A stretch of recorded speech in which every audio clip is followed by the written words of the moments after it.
పవన్ కళ్యాణ్ 10 ఏళ్ల కృషి ఫలించింది.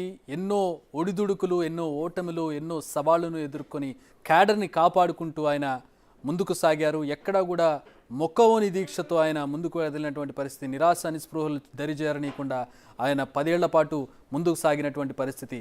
మొదటిసారి పోటీనే చేయలేదు, రెండోసారి ఒక సీటుకే పరిమితమైనటువంటి పరిస్థితి.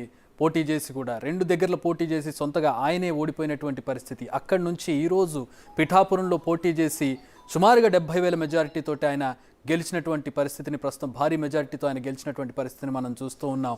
అలాగే ఆయన ఏరి కోరి ఎంచుకున్నటువంటి 21 స్థానాల్లో కూడా ప్రస్తుతం 20 స్థానాల్లో గెలిచే పరిస్థితిని ఆయన చూస్తున్నాం. ఆ ఒక్క స్థానం కూడా మొత్తం 21 స్థానాలను జనసేన గెలుస్తుందా అనే అంచనాలు కూడా కనపడుతున్నటువంటి పరిస్థితిని ప్రస్తుతం మనం చూస్తూ ఉన్నాం. ఆయన భార్య అన్న ఆయనకు వీరతిలకం దిద్దుతున్నటువంటి దృశ్యాల్ని మనం చూస్తూ ఉన్నాం.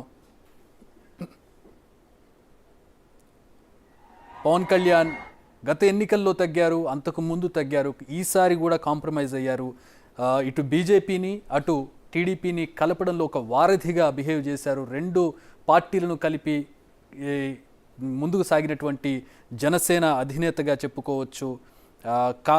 కావాలంటే పార్టీకి సంబంధించిన సీట్లు కూడా తగ్గించుకుంటానంటూ ఆయన బహిరంగంగా అనౌన్స్ చేసినటువంటి పరిస్థితి. అలాగే దాన్ని కార్యాచరణలో కూడా చూపించారు. ముందుగా 24 సీట్లు 30 సీట్లు అనుకున్నప్పటికీ తర్వాత 24కి వచ్చి 24 నుంచి 21కి వచ్చారు. అయినా కూడా ఆ 21 సీట్లను తీసుకొని ఆయన పోటీలో నిలిచినటువంటి పరిస్థితి.